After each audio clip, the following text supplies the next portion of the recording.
सिद्धी ही शहरात राहणारी श्रीमंत मुलगी. तिच्या आईचं माहेर हे एका छोट्याशा गावातील होतं.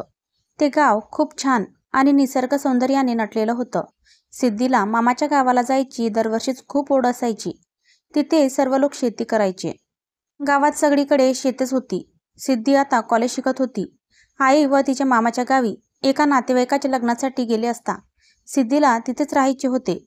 आईही तिच्यासोबत थांबली, पण तिला सर्व सुट्ट्या इथेच गावी एन्जॉय करायच्या होत्या. तिच्या मामाची मुलगी प्रियाही तिच्या एवढीच. दोघींमध्ये छान मैत्रीचं नातं होतं. आईने सिद्धीला प्रियाच्या सोबत ठेवलं. तीही छान आनंदाने राहू लागली. तिथे ती एका मुलाला 10वी पासून ओळखत होती. तेव्हा त्यांची खूप मैत्री होती. त्याचं नाव किरण. त्याने 12वी पूर्ण करून तो शेती करू लागला. वडील सारखे आजारी असायचे, त्यामुळे त्यांना शेतीमध्ये काम करणे अशक्य होते. जमीन खूप होती, म्हणून किरणने शाळा सोडली आणि शेतीची सर्व जबाबदारी त्याने आपल्याकडे घेतली. सिद्धीला गावात अजून मैत्रिणी मिळाल्या होत्या.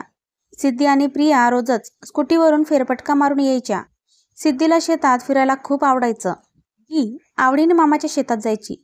निसर्ग पाहायला तिला खूप आवडायचं. तिला गावाकडचं जीवन खूप छान वाटत होतं. ती तिथेच रमली होती. प्रियाही तिचे खूप लाड करायची. सिद्धी आणि प्रिया किरणच्या शेतातून चालल्या होत्या. तिकडेच त्यांची मैत्रीण राहायची. तेवढ्यात सिद्धीचं लक्ष पेरूंच्या झाडाकडे जातं. तिला पेरू खायचा मोह आवरत नाही. अगं, असं कसं ना तोडणार प्रिया?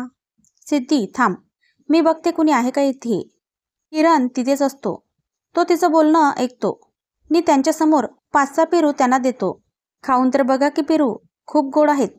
तो पेरू देऊन निघून गेला. सिद्धीला किरण ओळखत होता. ती त्याला आवडायची, पण ती शहरातली होती म्हणून तो कमी बोलायचा. ती काही बोलेल याची त्याला भीती असायची. पण असं काहीच नव्हतं. सिद्धीला तर किरण मनापासून आवडत होता. ती त्याला नेहमी शेतात काम करताना बघायची. सिद्धी प्रियाला सहजच म्हणते, प्रिया, हा किरण किती मोठ्या मनाचा आहे ना? प्रिया, हो, पण शेतकरी आहे. त्याने कॉलेज सोडलंय 12वी नंतर आणि शेती करतोय आता. सिद्धी, अगं मग त्यात वाईट काय आहे? शेतीचं काम काही सोपं नाही. त्यालाही खूप मेहनत घ्यावी लागते. विचार कर ना, शेतकरी शेती करतो, धान्य पिकवतो, तेव्हाच तर आपण जगू शकतो ना. शेतकऱ्याला कमी नाही समजायचं. तुला माहिती आहे का, आपल्या देशात एकच इंडस्ट्री अशी आहे, ती थांबली तर संपूर्ण जग थांबेल. म्हणजे शेती. जगाचा पोशिंदा शेतकरी राजा. प्रिया, तुला काय शेतकऱ्याशी लग्न करायचं की काय? खूपच शेतीविषयी आवड दिसते. सिद्धी, त्यात काय करेल मी?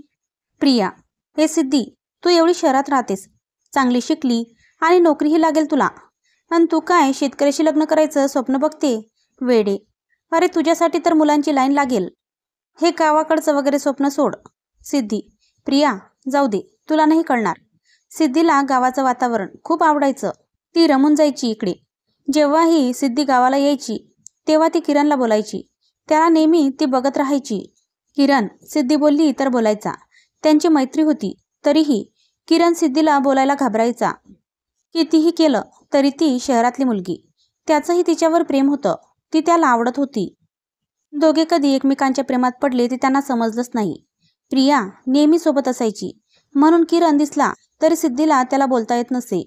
ती त्याला स्माईल करायची. त्यालाही छान वाटायचं. दोघेही एकमेकांची विचारपूस करायचे. सिद्धी आपल्या घरी जाईल म्हणून तिने किरणला आपला नंबर दिला होता. किरण खूप साधा आणि सरळ स्वभावाचा मुलगा होता. तो सिद्धीचा खूप आदर करायचा. ती आपल्या घरी आली कॉलेज सुरू होईल म्हणून, पण तिला किरणची खूप आठवण यायची. सिद्धीचा सगळा वेळ कॉलेज आणि क्लास यामध्ये जायचा. किरण खूप घाबरायचा. तो तिच्या घरी तिला कोणी बोलू नये म्हणून कॉल करत नव्हता. सिद्धीला त्याची आठवण आली की तीच त्याला कॉल करायची. मग तो बोलायचा. तो दिवसभर कामात असायचा, त्यामुळे सिद्धी त्याला कधीतरीच कॉल करायची, पण त्याला तिचा कॉल आला की छान वाटायचं. एक दिवस सहज बोलता बोलता सिद्धी किरणला सहजच म्हणाली, तुझं माझ्यावर प्रेम आहे ना? तुला मी आवडते, मग लग्न करशील का माझ्याशी?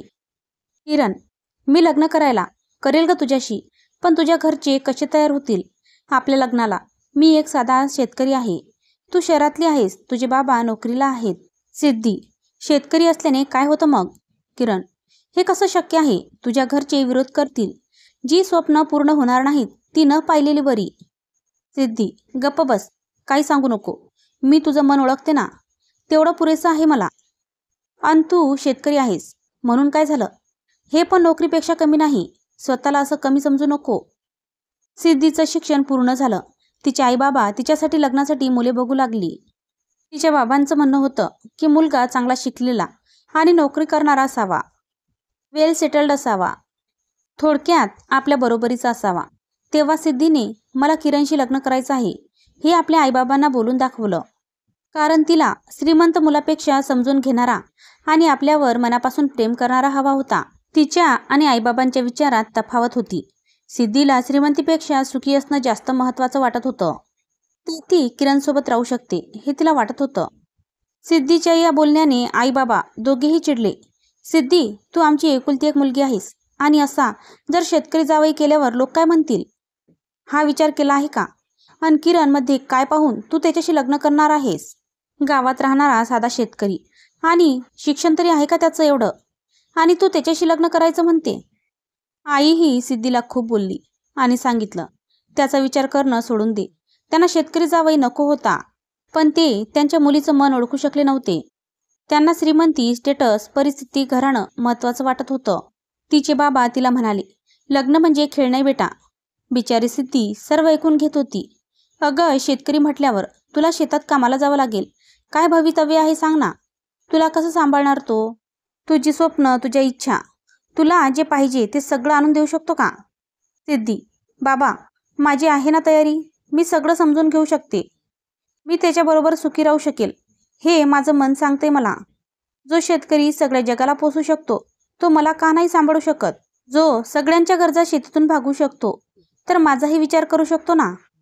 बाबा तिचं बोलणं ऐकून शांत बसले होते, पण आईनं स्थळ बघण्याचं चालूच केलं होतं. तिचे बाबा एक दिवस घरी येतात. ते खूप चिंतित असतात, दडपणाखाली होते. आईलाही कळत नव्हतं की काय झालं नेमकं. ते काहीच बोलत नव्हते. त्यांना कोणीतरी फसवले होते. त्यांचे पैसे सर्वच गेले होते. त्यांना 5 लाख रुपये लागत होते, अर्जंट होते. तर एवढी मोठी रक्कम एका दिवसात कुठून देणार, हा त्यांच्यापुढे खरा प्रश्न होता. आई बाबा दोघेही दडपणाखाली होते. आईने मामांना विचारलं, पण त्यांना एवढी रक्कम एका दिवसात जमवणे शक्य नव्हतं. सिद्धीकडे थोडे जमा केलेले आणि आईकडची सेव्हिंग्ज मिळून 2 लाखाची सोय झाली होती. पण अजून 3 लाख कोण देणार? बाबांचा चेहरा आणि टेन्शन सिद्धीला बघवत नव्हतं. तिला काही सुचत नव्हतं. तिने रात्रीच किरणला फोन केला. त्याने लगेच फोन उचलला. बोल ना सिद्धी, तू इतक्या रात्री कॉल केला, सगळं ठीक आहे ना घरी? तिला रडू आवरलं नाही. तिने बाबांना पैसे लागतात. तिने सगळं कसं बसं त्याला सांगून टाकलं. तिने सांगितलं की 5 लाख रुपये बाबांना उद्याच लागतात. खूप अर्जंट आहे. आमच्याजवळ फक्त 2 लाख आहेत. तू मला मदत करू शकशील का? म्हणजे मला तुला सांगायलाही कसं तरी वाटतंय. एवढी मोठी रक्कम एका दिवसात कसं जमवणार? किरण, सिद्धी तू आधी शांत हो. मी बघतो उद्या सकाळीच. तू टेन्शन घेऊ नको. तू कुठे यायचं तेवढं सांगून ठेव. ती त्याला तिच्या घरीच बोलवते. रात्रभर तिच्या आईबाबांच्या डोळ्याला झोप लागत नव्हती. किरणला तिचं रडणं ऐकून खूप वाईट वाटलं. तो त्याच्या कपाटात बघतो तर आजच त्याने कामासाठी 1 लाख रुपये काढले होते. इतक्या सकाळी तर बँका उघडत नाही. उद्या नेमका रविवार आला. त्याने त्याच्या शेतकरी मित्राकडून पैसे घेतले. अशी 3 लाखाची रक्कम घेऊन तो तिच्या घरी पोहोचला. किरणाला सिद्धीला बरं वाटलं. तिची आई आणि बाबा त्याच्याकडेच आश्चर्याने पाहत होते. मी इथे कसा आलो ते सांगतो. सिद्धीनेच मला सांगितलं होतं काही मदत पाहिजे म्हणून, तर त्यासाठीच आलो आहे. तिच्या आईचे तर डोळे भरून येतात. काय बोलावं त्यांना कळत नव्हतं. तुम्ही काळजी करू नका बाबा, मी पैशाची रक्कम सोबत आणली आहे, हे घ्या. आईकडे त्याने पैसे देऊन टाकले. त्यांना स्वतःचीच लाज वाटली. आपण शेतकऱ्याला कमी समजत होतो. किरणशी कुठलंच नातं नसताना त्याने माणुसकीच्या नात्याने एवढी मोठी रक्कम एका दिवसात उभी केली. ही फार मोठी गोष्ट होती. त्याचं मन किती मोठं आहे हे दोघांनाही कळलं होतं. बाबांनी सिद्धीला चहा करायला सांगितला. आईबाबांनी त्याने दिलेली मदत स्वीकारली आणि किरणलाही आपला जावई म्हणून स्वीकारला. त्यांना शेतकऱ्याची खरी किंमत कळली होती. वेळेनेच दाखवून दिलं. एक शेतकरी वेळेला काय करू शकतो हेही समजलं होतं. आपल्या मुलीसाठी असं जावई शोधूनही सापडणार नाही. त्याची खात्री पटली की किरण नक्की सिद्धीला सुखी ठेवू शकतो. आपल्या मुलीच्या सुखापेक्षा एका आईवडिलांना अजून काय महत्त्वाचं असतं? ते किरण आणि सिद्धीच्या लग्नाला होकार देतात.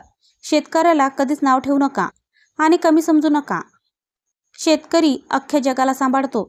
शेतकऱ्यामुळे आपण सुखाने जगू शकतो. शेतकरी पिकवतो तेव्हाच आपण सुखाने 2 घास खाऊ शकतो. शेतकरी सुखी तर जग सुखी. मित्रमैत्रिणींनो, कथा आवडली असेल तर चॅनलला लाईक करा, शेअर करा आणि आपल्या चॅनलला अजूनही सबस्क्राईब केलं नसेल तर सबस्क्राईब करा. धन्यवाद.